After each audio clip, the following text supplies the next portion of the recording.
Bismillahirrahmanirrahim. Assalamualaikum warahmatullahi wabarakatuh. Rabbi shrah li sadri wa yassir li amri wahlul 'uqdatam min lisani yafqahu qawli.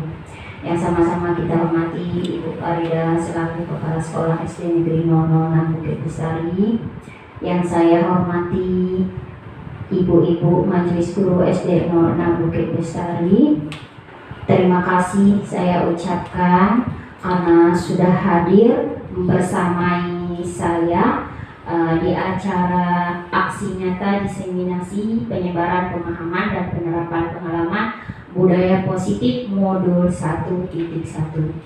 Untuk itu marilah sama-sama kita mendengarkan kata sambutan dari Ibu Kepala Sekolah kita. Sebelum acara ini saya mulai, kepada Ibu Kepala Sekolah dipersilakan.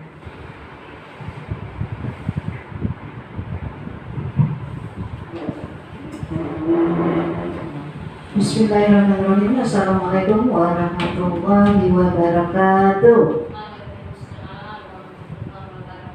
Selamat siang. Pertama-tama marilah kita mengucapkan syukur alhamdulillah kehadirat Allah Subhanahu wa taala, karena dengan limpahan karunia-Nya yang tak terhingga, maka kita dapat berkumpul di ruangan ini dalam keadaan sehat walafiat. Serta salawat beriring salam untuk junjungan alam Nabi besar Nabi Muhammad SAW dengan selalu mengucapkan Allahumma sholli ala Sayyidina Muhammad wa ala ali Sayyidina Muhammad. Mudah-mudahan dengan banyak berselawat kita akan mendapat syafaat di yaumil mahsyar nanti.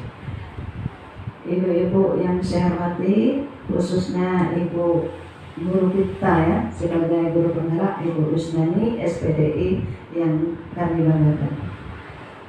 Kami mengucapkan banyak terima kasih kepada ibu-ibu rekan majelis guru SD 6 Bukit Bestari yang mana telah ikut partisipasi untuk melaksanakan kegiatan hari ini yang disebut dengan kegiatan diseminasi. Kegiatan ini adalah nanti disampaikan oleh guru penggerak kita Ibu Yusnani SPDI, akan menyebarkan informasi kepada kita semua tentang budaya positif ya. Jadi untuk itu saya mengharapkan kerjasama kita semua berkolaborasi. Mudah-mudahan apa yang disampaikan oleh Ibu Yus nanti sangat bermanfaat untuk kita semua demi kemajuan SD Negeri 06 Bukit Bestari. Saya rasa mungkin cukup di sini dulu. Semoga kegiatan kita pada hari ini berjalan dengan lancar. Saya sudahi dengan Assalamualaikum warahmatullahi wabarakatuh.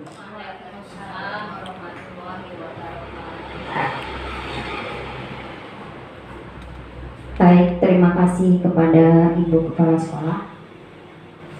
Baiklah Bapak Ibu, saya mohon izin sebelumnya di sini kami ditugaskan untuk membuat aksi nyata modul 1.4 tentang budaya positif. Sebelum saya mulai, saya nak berpantun dulu. Pohon beringin cegah erosi, rumah kuat karena pondasi. Mohon izin mulai presentasi, semoga dapat memberi esensi. Ambil kayu untuk membuat meja, kayu disatukan dengan paku. Sebelum presentasi dibuka, saya ucapkan salam terlebih dahulu. Nah, ini saya beri salam lagi. Kalau tadi salam pembuka, ini salam saya presentasi. Assalamualaikum warahmatullahi wabarakatuh. Rabbi shrah li sadri wa yassir li amri wahlul 'uqdatam min lisani yafqahu qawli. Puji syukur atas kehadirat Allah Subhanahu wa taala. Sholawat beriring salam marilah senantiasa kita hadiahkan kepada junjungan alam kita, yaitu Nabi besar Muhammad sallallahu alaihi wasallam, dengan sama-sama mengucapkan Allahumma sholli ala sayyidina Muhammad wa ala ali sayyidina Muhammad. Ibu Kepala Sekolah yang kami hormati, dan ibu-ibu Majelis Guru SD 06 yang saya cintai. Adapun kegiatan saya pada siang hari ini adalah untuk menyampaikan diseminasi tentang budaya positif modul 1.4 bersama saya Yusnani SPDI CGP Angkatan 11 SD Negeri 006 Bukit Bestari Kota Tanjung Pinang. Nah, sebelum kita mulai, boleh ibu semua kita berdiri dulu sedikit. Tidak siang kan? Kita berdiri. Ya, kalau kita nak berhadapan nih kayaknya kurang dia. Kita berhadapan dulu kiri kanan. Kita senyum dulu dengan kawan kita sebelah. Menebarkan budaya positif dulu. Coba senyum ke sebelah kiri madep-madepan. Madep-madepan dulu, habis itu senyum, tahan 30 detik. Gitu. Coba ibu, ada ke kanan, gerak. Iya. Senyum dulu. Ya. 30 detik tahan, biar awet mudanya bertambah kan. Oke, terima kasih. Silakan duduk, tepuk tangan untuk kita bersama. Baik, sebelum saya melanjutkan, di sini ada kesepakatan forum diseminasi. Kira-kira yang pertama, saling menghargai siapapun, sepakat. Ya, yang berikutnya menjadi pendengar yang baik, sepakat. Ada yang mau ditambah? Kiranya mau ditambah silakan. Atau 2 saja, bisa disepakati. 2 saja karena ada siang. Baik, terima kasih. Nah, di sini ada pun konsep dari inti budaya positif. Ini ada 8 item yang akan saya sampaikan. Yang pertama, perubahan paradigma belajar. Yang kedua, disiplin positif. Yang ketiga, nilai-nilai kebajikan. Yang keempat, kebutuhan dasar manusia. Yang kelima, motivasi perilaku manusia. 6, posisi kontrol guru. 7, keyakinan kelas. Dan terakhir, segitiga restitusi.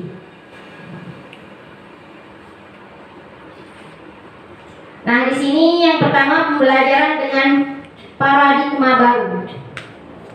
Ini pembelajaran yang merupakan pembelajaran yang lebih dirancangkan. Prinsip pembelajarannya itu berdasarkan berdiferensiasi, sehingga para peserta didik belajar sesuai dengan kebutuhannya berdasarkan tahapan perkembangan sesuai teori psikologi modern untuk mewujudkan yang selalu kita sebutkan, yaitu profil pelajar Pancasila. Yang sama-sama kita ketahui ada 6 profil pelajar Pancasila.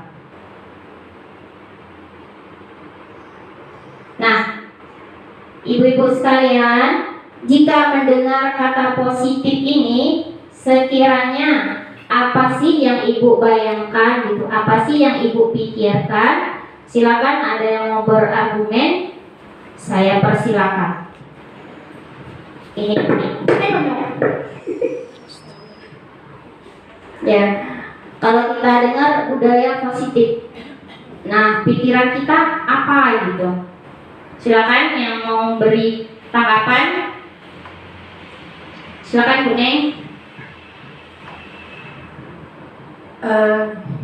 Assalamualaikum warahmatullahi wabarakatuh. Terima kasih Bu Yus. Kalau berkaitan dengan hal positif, dalam pikiran saya itu segala sesuatu yang sifatnya baik. Kalau berpikir positif, ya berpikir yang baik. Perilaku positif, ya perilaku yang baik. Positif di dalam pemahaman saya adalah apa atau segala sesuatu yang mengarah ke hal yang baik, membawa kebaikan, membawa manfaat. Itu positif. Itu aja. Terima kasih Bu Neng. Yang lain?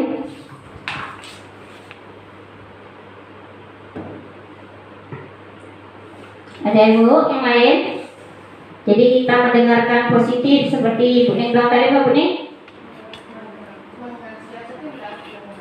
Iya. Oke, sama-sama kita lihat. Nah, di sini yang termasuk budaya positif itu mungkin sering kita lakonin ya ibu-ibu ya, cuman kita mungkin belum bisa mengarahkan. Misalnya di sini ada 5 budaya positif, yaitu yang pertama saling menghargai, yang kedua bekerja sama, bertanggung jawab, datang tepat waktu, dan fokus pada solusi. Itulah yang disebut dengan budaya positif, yang termasuk dalam budaya positif. Nah, adapun makna budaya positif sesuai dengan pendapat Ki Hajar Dewantara menyatakan, kita ambil contoh perbandingannya yaitu dengan hidup tumbuh-tumbuhan seorang petani. Dalam hakikatnya sama kewajibannya dengan seorang pendidik, ya, yang menanam padi misalnya hanya dapat menuntun tumbuhnya padi. Nah, ia dapat memperbaiki kondisi tanah, memelihara tanaman padi, memberi pupuk dan air, membasmi ulat-ulat atau jamur-jamur yang mengganggu hidup tanaman padi dan lain sebagainya. Nah, inilah kita dulu diibaratkan seperti tukang padi, tukang kebun ya. Nah, di sekolah diibaratkan sebagai tanah tempat bercocok tanam.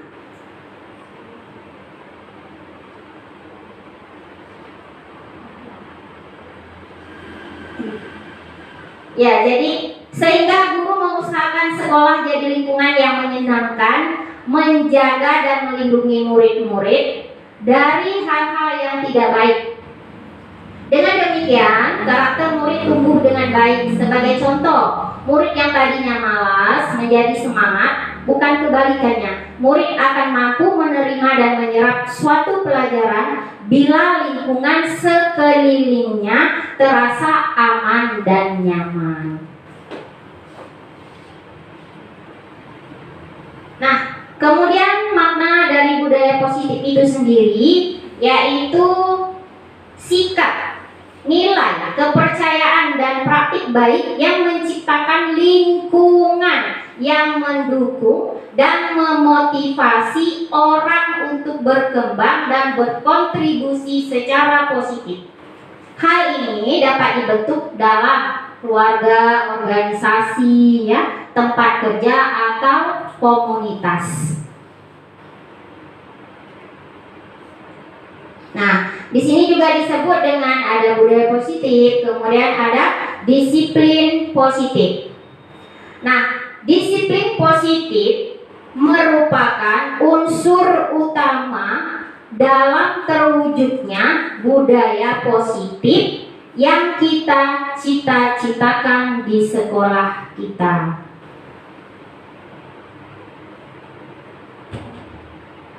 Nah, ada pun pertanyaan pemantiknya di sini, bagaimana cara membuat murid disiplin?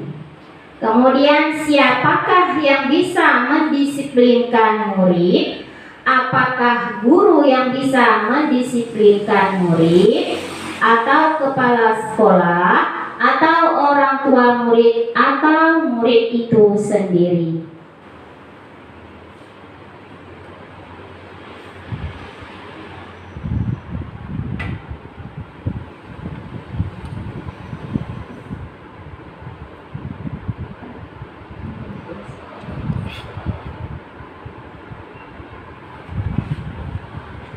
Nah, kemudian di sini ada disiplin. Kiranya kalau disebut kata disiplin, apa yang Ibu bayangin? Coba. Kalau disebut kata disiplin, yang terpikir oleh kita itu apa gitu? Tepat waktu, kata Ibu Kepala Sekolah. Terus yang lain? Aturan yang berarti ya, aturan.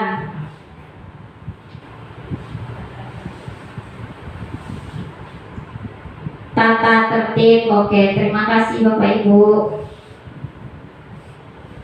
Nah, jadi kita lihat bersama yaitu makna disiplin. Kebanyakan orang akan menghubungkan kata disiplin itu dengan tata tertib, di mana kepatuhan pada peraturan. Nah, sedangkan kata disiplin juga sering dihubungkan dengan hukuman. Disiplin positif tidak harus dengan memberi hukuman. Justru itu adalah salah satu alternatif terakhir dan kalau perlu tidak digunakan sama sekali. Nah, jadi di sini kita tidak lagi memberi hukuman kepada murid-murid kita. Nah, dalam budaya kita, makna kata disiplin dimaknai menjadi sesuatu yang dilakukan seseorang pada orang lain untuk mendapatkan kepatuhan. Kita cenderung menghubungkan kata disiplin dengan ketidaknyamanan. Sedangkan menurut Ki Hajar Dewantara menyatakan bahwa untuk mencapai kemerdekaan atau dalam konteks pendidikan, kita saat ini untuk menciptakan murid-murid yang merdeka, syarat utamanya adalah harus ada disiplin yang kuat. Disiplin yang dimaksud adalah disiplin diri yang memiliki motivasi internal. Jika kita tidak memiliki motivasi internal, maka kita memerlukan pihak lain untuk mendisiplinkan kita atau motivasi eksternal. Nah, berikutnya sejalan dengan pandangan Jens Gosen dalam bukunya Rektor Kurning School Discipline 2021. Nah, beliau menyatakan bahwa arti dari kata disiplin berasal dari bahasa Latin, yaitu disciplina, yang artinya belajar.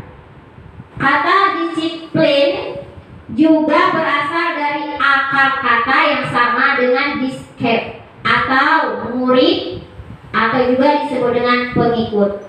Untuk menjadi seorang murid atau pengikut, seseorang harus paham betul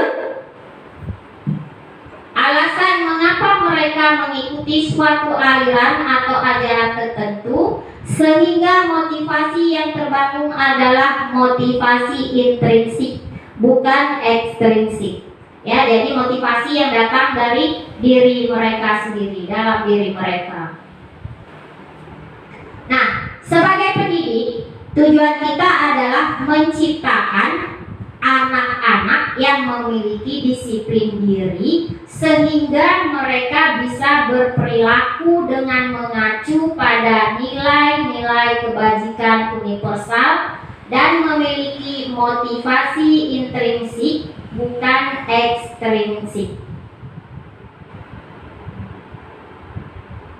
Nah, adapun nilai-nilai kebajikannya, yang pertama yaitu keadilan, tanggung jawab, dan kejujuran. Yang kedua bersyukur, lurus hati, berprinsip, integritas, dan kasih sayang. Yang terakhir rajin, komitmen, percaya diri, dan sabar. Ini adalah merupakan nilai-nilai kebajikan. Nah, kita manusia ini mempunyai kebutuhan dasar manusia, ya, yaitu segala sesuatu yang kita lakukan untuk mendapatkan apa yang kita inginkan. Seluruh tindakan yang kita lakukan memiliki tujuan tertentu, dan semua usaha yang terbaik yang kita lakukan adalah dalam rangka agar kebutuhan dasar kita terpenuhi.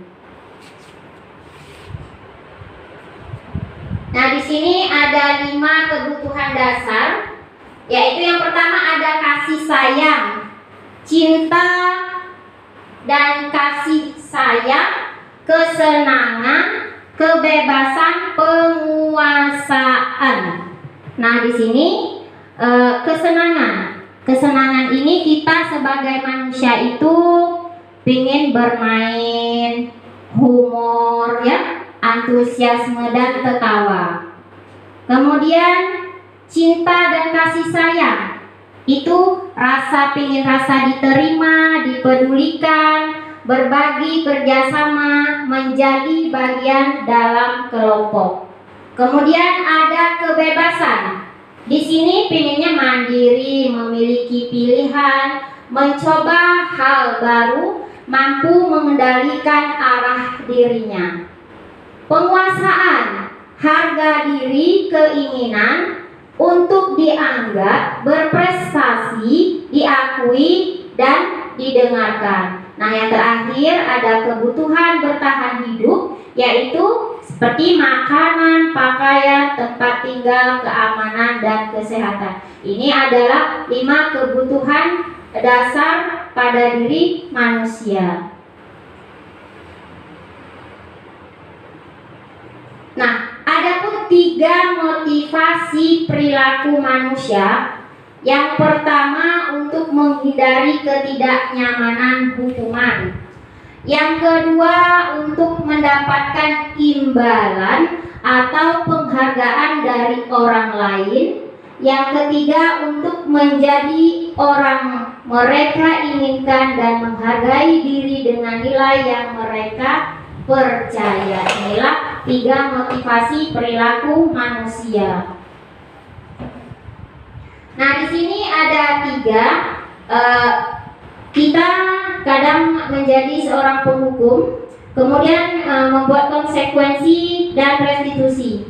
Di sini istilahnya kita penghukum, kadang-kadang kita tidak terencana, tiba-tiba saja gitu kan. Kalau ada situasi dan kondisi yang tak menyenangkan, kita bisa di sini menjadi penghukum. Kemudian murid tidak tahu apa yang terjadi atau tidak dilibatkan, bersifat satu arah, berupa hukuman fisik atau psikis. Sedangkan konsekuensi yaitu terencana, disepakati sesuai peraturan. Murid tetap dibuat tidak nyaman, dan restitusi proses menciptakan kondisi bagi murid yang memperbaiki kesalahan, proses kolaboratif yang mengajarkan murid untuk mencari solusi sendiri.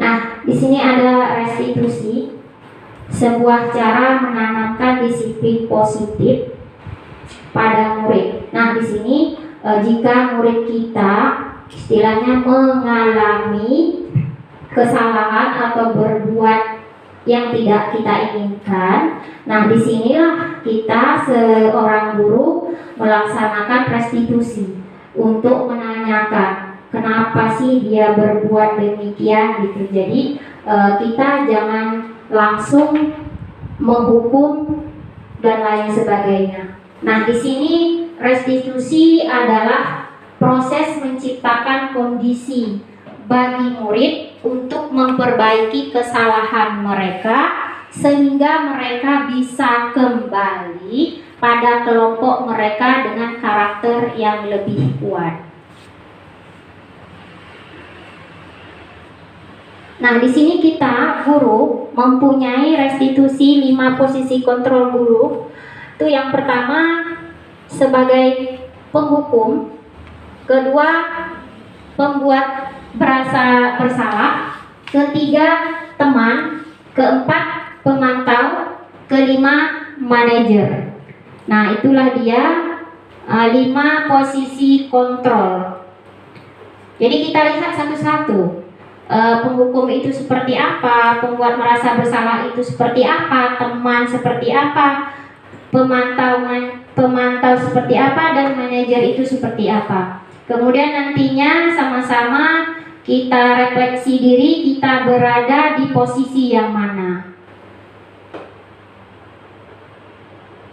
Nah, di sini sebagai penghukum. ya, yaitu ada kata-kata patuhi aturan saya atau awas, kamu selalu saja salah, selalu pasti, selalu yang terakhir selesai. Jadi kita sering mengeluarkan kata-kata seperti itu. Nah, penghukum disebut dengan penghukum, yaitu nada suaranya tinggi, bahasa tubuh, mata melotot, dan jari menunjuk-nunjuk atau menghardik. Nah, hasilnya murid kita itu kemungkinan marah dan mendendam atau bersifat agresif. Bisa jadi sesudah kembali duduk, murid tersebut akan mencoret-coret bukunya atau meja tulisnya. Lebih buruk lagi, sepulang sekolah, murid melihat motor atau mobil bapak ibu guru dan akan menggores kendaraan tersebut dengan paku. Mungkin dia merasa jengkel gitu ya. Nah, jadi di sini posisi disebut dengan penghukum. Kemudian kita lihat berikutnya. Nah, ini ada video posisi sebagai penghukum. Kita saksikan bersama. Naren, sini kamu. Selamat pagi, Bu. Selalu terlambat. Kamu deh, pasti terlambat. Maaf, Bu. Saya Apa? Apa coba? Alasan kamu apa lagi? Kapan sih kamu tidak terlambat? Malas sekali ya kamu jadi anak. saya Dasar pemalas. Gak kapok-kapok sih kamu. Sudah berapa kali terlambat? Sana, kamu keliling lapangan basket 2 kali. Kenapa saya harus keliling lapangan basket, Bu? Kenapa? Kamu melawan ibu. Berani-beraninya jawab. Sudah terlambat, masih berani jawab pula. Sekarang, keliling lapangan basket 5 kali sekalian. Biar kapok. Cepat. Pergi sana ke lapangan basket. Nah, inilah contoh posisi penghukum ya, Ibu ya. Selanjutnya kita lihat sebagai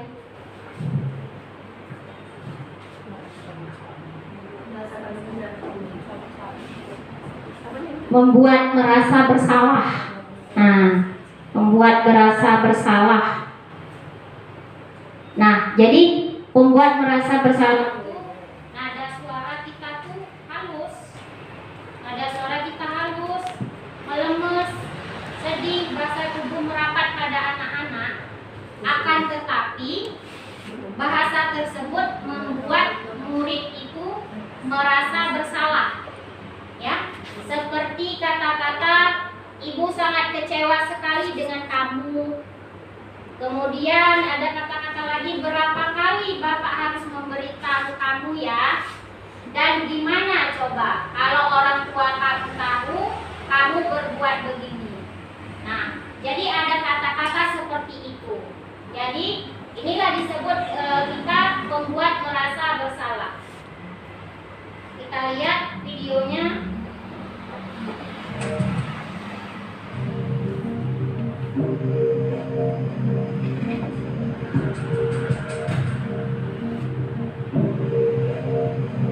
Naren,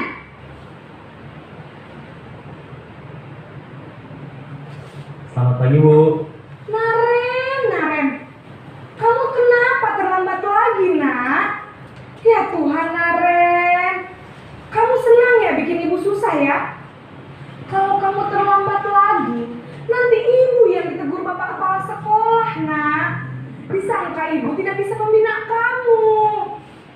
Duh, gimana ini? Maaf, Bu. Duh, Gusti Naren. Kamu suka ya kalau ibu ditegur bapak kepala sekolah? Terus, sekarang ibu harus tulis apa ini di buku absen?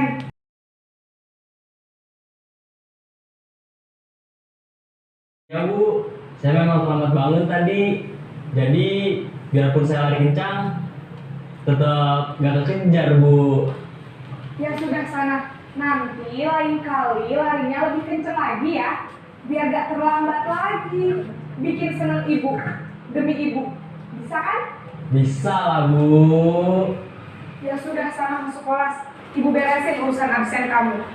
Kamu ini ada-ada saja.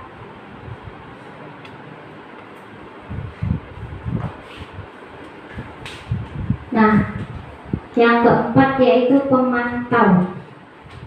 Ya, di sini nada suara datar pada bahasa tubuh yang formal, tapi menghasilkan murid memahami konsekuensi yang harus dijalankan karena telah melanggar salah satu peraturan sekolah. Guru tidak menunjukkan suatu emosi yang berlebihan, menjadi marah atau membuat merasa berbuat salah. Murid tetap dibuat tidak nyaman, yaitu dengan harus tinggal kelas pada waktu jam istirahat dan mengerjakan tugas.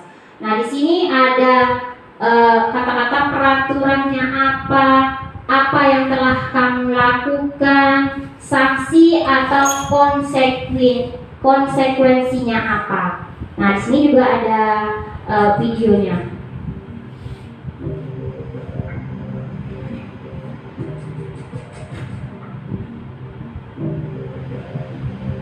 Naren!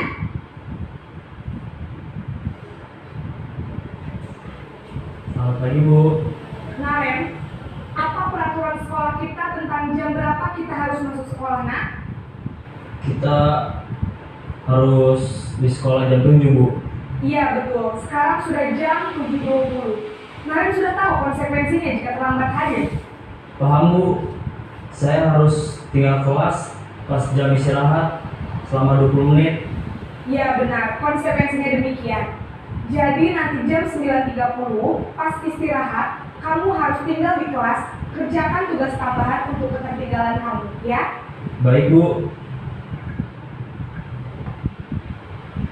Nah, tapi di sini kesian ya Ibu ya, anaknya istilahnya tidak istirahat gitu kan.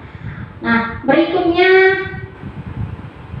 yang terakhir di manajer, di mana manajer ini yaitu dengan nada suara tulus, bahasa tubuh tidak kaku, mendekat ke murid. Hasilnya murid merasa dihargai dan murid dibuat mengaku atas kesalahan dan merasa bahagia karena diajak diskusi dan mencari solusi atas kesalahannya sendiri. Nah, di sini ada kata-katanya. Apa yang kita yakini, kembali kita ke keyakinan kelas. Apakah kamu meyakininya? Jika kamu meyakininya, apakah kamu bersedia memperbaiki? Jika kamu memperbaiki ini, hal apa yang akan terjadi pada diri kamu ya? Nah, apa rencana kamu untuk memperbaiki hal tersebut? Jadi kita tuh memberi ke murid biar dia sendiri istilahnya memperbaiki kesalahannya dia sesuai dengan keyakinan kelas yang sudah kita sepakati. Nah, ini dia videonya.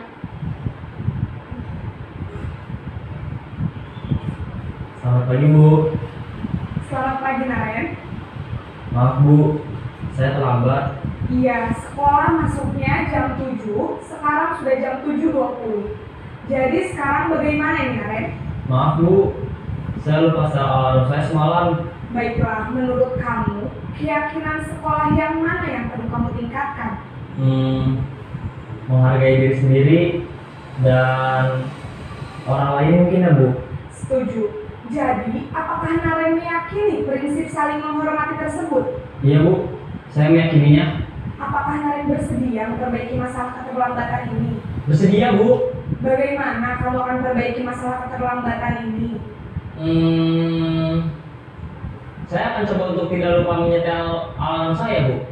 Baik, kalau Naren lupa menyetel alarm di rumah, ada orang yang kira-kira bisa bantu mengingatkan tidak? Ada, Bu. Kakak saya, Kak Emma. Ada lagi selain Kak Emma?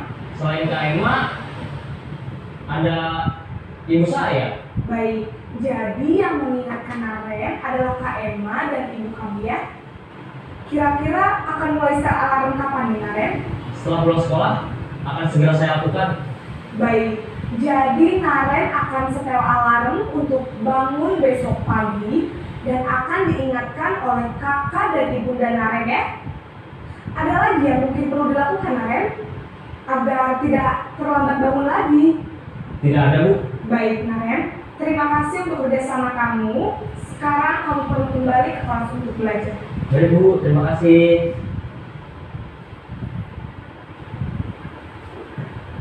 Nah, disinilah ibu-ibu istilahnya kita sudah melihat 5 kontrol posisi guru ya. Jadi kita di sini kalau kita bertanya kita berada di posisi yang mana kiranya hari ini.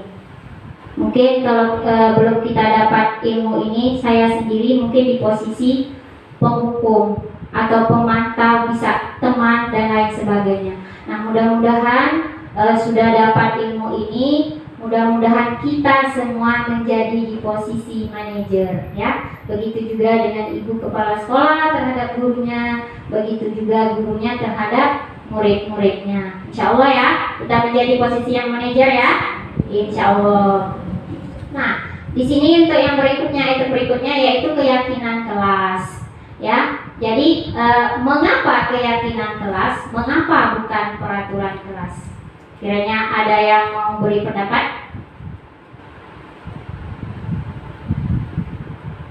Kenapa sih tidak peraturan? Nah gitu. Kenapa ada keyakinan? Ini pula ada keyakinan dan ada peraturan. Ya silakan, Ibu, udah siang ya? Mau ice breaking dulu tak?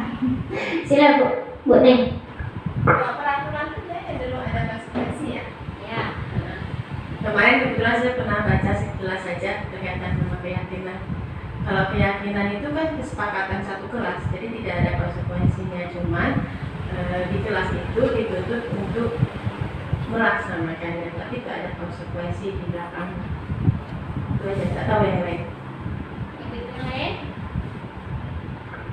Kalau keyakinan kelas itu sepakat apa yang mau dilakukan. Ya. Mereka komitmen dengan keyakinan kelas. Kalau peraturan itu sudah dibuat, apakah dibuat guru sendiri atau dibuat oleh sekolah. Jadi kayaknya bagusnya sekarang ini sistemnya keyakinan kelas. Mereka yang membuat, sepakatnya gimana? Nah, apa yang akan dilakukan kalau misalnya mereka itu terlambat? Mereka membuat kesepakatan. Jadi harus mematuhi keyakinan kelas yang sudah dibuatnya. Semoga mereka menjadi murid yang disiplin sesuai dengan permintaan dari sekolah atau aturan dari sekolah. Itu saya rasa cukup. Ya, terima kasih Bu. Nah, benar sekali yang disampaikan oleh teman kita. Nah, kenapa keyakinan kelas? Karena keyakinan kelas adalah nilai-nilai dan prinsip yang disepakati bersama oleh guru dan murid untuk memandu perilaku dan interaksi di dalam kelas. Kemudian keyakinan kelas dapat memotivasi murid secara intrinsik karena nilai-nilai tersebut universal dan disepakati secara bersama, terlepas dari latar belakang suku, negara, bangsa, atau agama. Keyakinan kelas juga dapat membantu membentuk karakter murid menjadi individu yang berintegritas, berani, dan berempati. Karena tadi sudah merupakan keyakinan dibentuk bersama, insya Allah anak-anak itu akan ingat. Nah, jadi sekiranya dia membuat kesalahan sedikit atau lupa, ayo ingat keyakinan kelas kemarin yang kita buat. Nah, mereka paham kok itu. Nah, kemudian peraturan kelas. Peraturan kelas adalah seperangkat aturan dan pedoman yang ditetapkan oleh guru, ya, dan harus dipatuhi oleh seluruh siswa. Peraturan kelas dapat membantu siswa menghindari hal-hal negatif seperti membuat keributan, membuang sampah sembarangan, mengotori sekolah, dan telat masuk kelas. Boleh peraturan kelas? Boleh, tetapi harus ada keyakinan kelas, ya.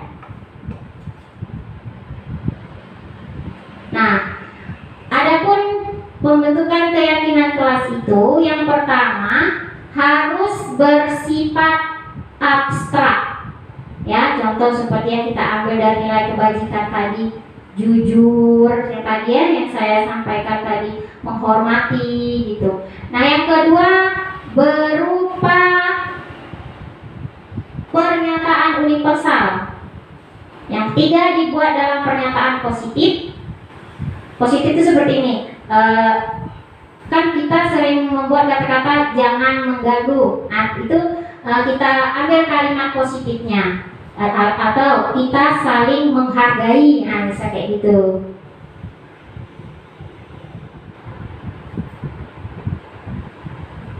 Berikutnya sedikit saja agar mudah diingat sesuai dengan kondisi kelas. Semua warga sekolah atau warga kelas dilibatkan saat membuat keyakinan kelas. Jadi yang kita rumuskan keyakinan kelas itu bersama ya, kesepakatan guru dan murid. Jadi kalau seperti tadi saya bilang, jika murid kita melanggar, ayo ingat keyakinan kelasnya apa? Oh ya Bu, saling menghargai. Nah gitu. Kemarin kelas 4 udah saya coba praktekkan dan kami tempel di kelasnya. Nah di situ sedikit, misalnya kawannya ngobrol atau apa gitu kan, saya ingatkan, yuk keyakinan kelas kita. Oh iya ya Bu, ya sebentar diamnya. Nah inilah contoh keyakinan kelas 4. Nilai universalnya itu bertanggung jawab, mengerjakan tugas piket, bersikap jujur, bersikap tenang saat pelajaran berlangsung, bersikap sopan dan menghormati guru, saling tolong menolong, hidup rukun dengan teman. Ada juga kata-kata seperti ini kalau ibu-ibu mau buat ya, kalau yang belum buat misalnya kami saling menyayangi gitu. Murid dan guru saling menyayangi, murid dan guru saling mencintai atau menghormati, boleh kata-kata seperti itu. Nah, inilah kata-kata universalnya, saling membantu, jujur dan dapat dipercaya, peduli. Nah, dari kata-kata ini ibu olah menjadi keyakinan kelas. Dari kesepakatan, dari kesepakatan yang kita buat menjadilah satu keyakinan kelas. Nah, yang terakhir ini adalah ada segitiga restitusi.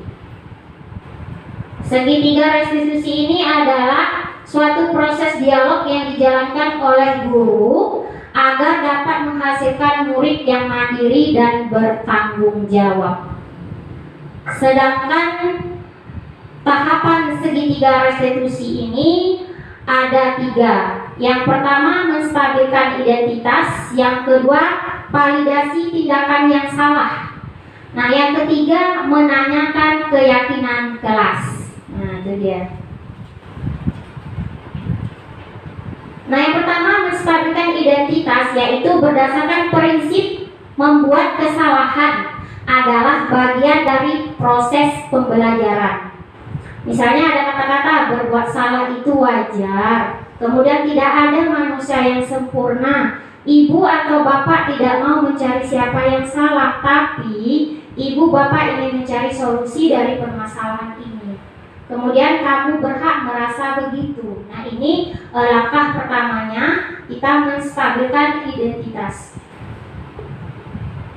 Langkah yang kedua yaitu validasi tindakan yang salah. Ya, berdasarkan prinsip setiap perilaku berupaya memenuhi suatu kebutuhan tertentu.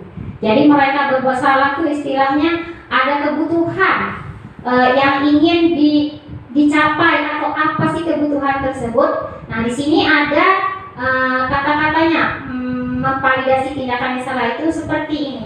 Kamu pasti punya alasan mengapa melakukan hal itu. Jadi kita tanya terlebih dahulu kepada anak. Kalau dia berbuat salah, jangan langsung kita memarahi. Kemudian ada kata-kata, padahal kamu bisa melakukan yang lebih buruk dari ini ya. Pastilah dia jawabnya tidak mau kan kalau kita ngomong gitu. Kemudian kamu patut bangga karena telah melindungi sesuatu yang penting buat kamu. Kamu melakukannya karena mempertahankan sesuatu yang penting bagi kamu. Nah, jadi di sini langkah keduanya kita validasi tindakan yang salah. Dan langkah yang ketiga, nah itu menanyakan keyakinan kelas. Dari berbuat salah tadi yang ini sudah kita sepakati berdasarkan prinsip teori kontrol bahwa pada dasarnya kita termotivasi secara intrinsik, ya. Nah, sini kita tanya, apa keyakinan kelas kita? Jadi ditanya kembali kepada anak-anak kita yang sudah kita sepakati bersama. Kemudian nilai-nilai apa yang sudah telah kita sepakati bersama? Tadi misalnya ada tanggung jawab, ada disiplin, dan lain sebagainya. Kata berikutnya, seperti apa gambaran kelas yang ideal menurut kamu? Kamu ingin menjadi orang yang seperti apa? Ya, jadi ini bisa kita buat di keyakinan kelas. Nah, di sini kemarin saya sempat mempraktekkan, memang ada tugasnya. Ini salah satu 5 kontrol tadi, ambil kontrol yang manajer. Kenapa ya?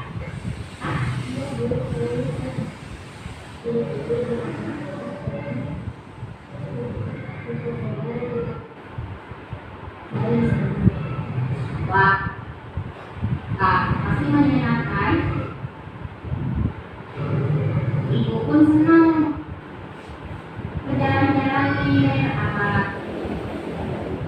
dan bermalam di sana. Namun, apakah yang kamu lakukan sudah sesuai dengan aturan sekolah?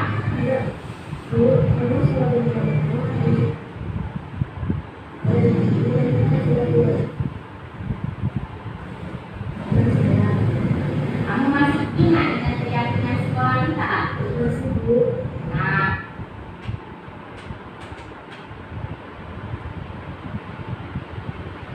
menurut kamu keyakinan sekolah apa yang kamu langgar? Iya.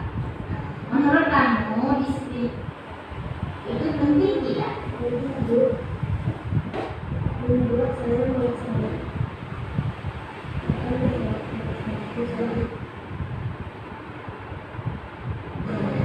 Betul.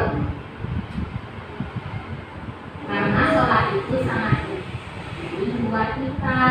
Karena sholat itu merupakan tiang agama.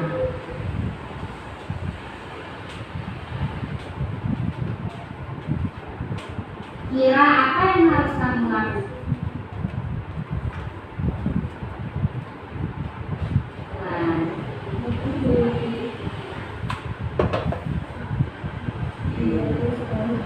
Nah, kira apa yang harus kamu lakukan selanjutnya? Ada lagi? Nah, baik, berarti kamu sudah paham dengan keyakinan sekolah kita.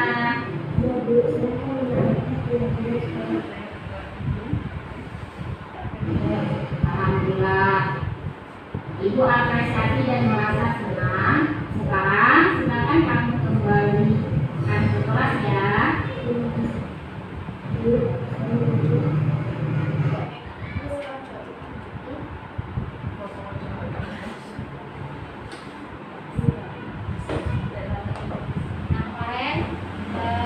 Saya coba melakukan restitusi tiga restitusi ini dengan peran guru sebagai manajer, di mana anak-anak tersebut menemukan kesalahannya sendiri, kemudian memperbaiki dari diri dia sendiri tanpa dorongan orang lain.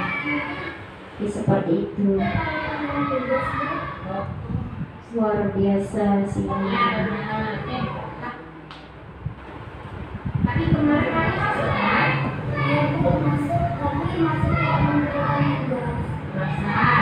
semua orang itu pernah melakukan kesalahan, termasuk namun setiap tindakan pasti ada alasannya. Nah, kira-kira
Iya, gimana Bu Yanti kalau kelas 1 ya? Ya. Kemarin juga kami ada membahas di elaborasi kalau kelas 1 kayak mana gitu. Jadi banyak masukan. Ya kalau untuk kelas 1 mungkin lebih ditampilkan ya atau dicontohi dengan perilaku kita. Misalnya bertanggung jawab setelah belajar buku itu ada ini nak bukunya letak di sini ya gitu. Jadi lebih ke perilaku kita mencontohin gitu. Tapi anak-anak itu dia kadang bijak kok. Kita buat aja dulu, misalnya jujur. Nah contoh misalnya jumpa uang nanti kasih ke siapa kalau bukan punyanya. Gitu. Jadi dari perbuatan kita gitu. Tapi tetap kita tempel di kelasnya. Kita sama-sama mengingatkan dengan anak-anak kita. Itu yang jadi hangat perbincangan kemarin di elaborasi. Ya, masih ada di sini. Assalamualaikum warahmatullahi wabarakatuh. Nah, di sini ya itulah peran guru ya, 5 posisi kontrol peran guru. Nah, berikutnya penutup.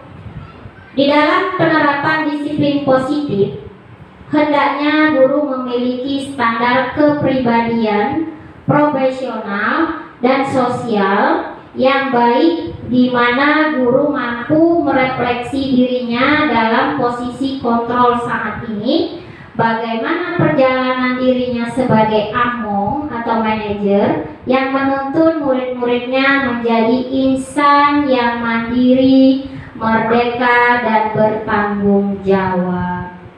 Jadi itu tujuan kita, terutama dalam menerapkan budaya positif dan disiplin positif. Jadi Bapak Ibu, demikianlah inilah yang dapat saya sampaikan.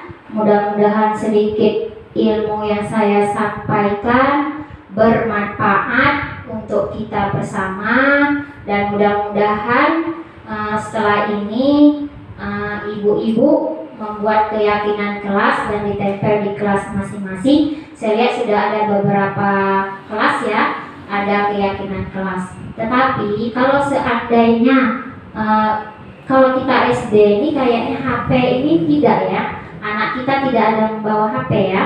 Jadi mungkin tidak perlu kita buat di keyakinan kelas tersebut. Jadi kita ambil yang kesehariannya, jujur misalnya, bertanggung jawab, saling menghargai, saling menghormati satu sama lain, nanti seperti itu. Banyak kok di Canva itu, buka aja cari keyakinan kelas 5, keyakinan kelas 6. Dia ada misalnya kesepakatan gitu. Jadi berambil dari kata kesepakatan menjadi satu keyakinan kelas. Nah itu bukan hanya kita tempel, tetapi kita ingatkan apabila mereka istilahnya ada sedikit misal kelakuannya enggak, nah ingat nggak keyakinan kelas kita kemarin? Nah itu dia ingat, insya Allah dia ingat. Kemarin kelas 2 itu kan pandai dia, kita ini cobaan pandai dia. Nah pandai dia menyebut tuh. Jadi jangan takut ibu-ibu, kita berbuat saja dulu. Jadi kalau misalnya istilahnya belum berhasil, itulah tadi. Terus kita ingatkan. Memang keberhasilan itu tidak hanya satu kali, berulang-ulang kali baru mungkin berhasil. Nah, terima kasih ibu-ibu semuanya atas waktunya. Jadi demikianlah dari materi yang saya sampaikan, mudah-mudahan semua ini bermanfaat, terutama untuk kita bersama dan untuk sekolah kita. Sekali lagi saya mengucapkan terima kasih. Saya akhiri dengan billahi taufiq wal hidayah. Assalamualaikum warahmatullahi wabarakatuh. Tangan dulu.